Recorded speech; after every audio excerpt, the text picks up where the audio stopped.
Assalamu alaikum warahmatullahi ta'ala wa barakatuh. Yan uwa za ku saurari waka daga bakin Musa da ko ambassador. Ita dai wannan waka an buga ta ne domin tallata kasuwanci na kilishi na kawo ciyaman a kan cikin garin Maiduguri a sassuwar lafiya. Ni fa duk yan kilishin Maiduguri da kusa kyan kun kawo fa ciyaman na ke ta burin na siya.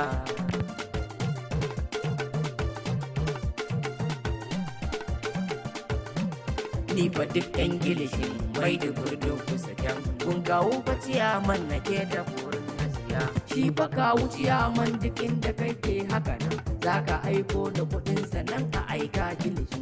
Mai sayan fa guda ɗai ko ko kai mai tsarin muna a nan Maiduguri balabarin anda ne.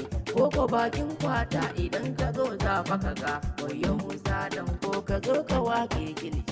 Idan Kano fa kake ko Jigawa ko Kebbi kake ko a birnin Bauchi idan a nan Katsina ne ko Filato ne ma walaci za fa aika idan Abuja ne ma walaci za fa aika kai ko a Saudiya ne walaci za fa aika kun ji Musa Danko.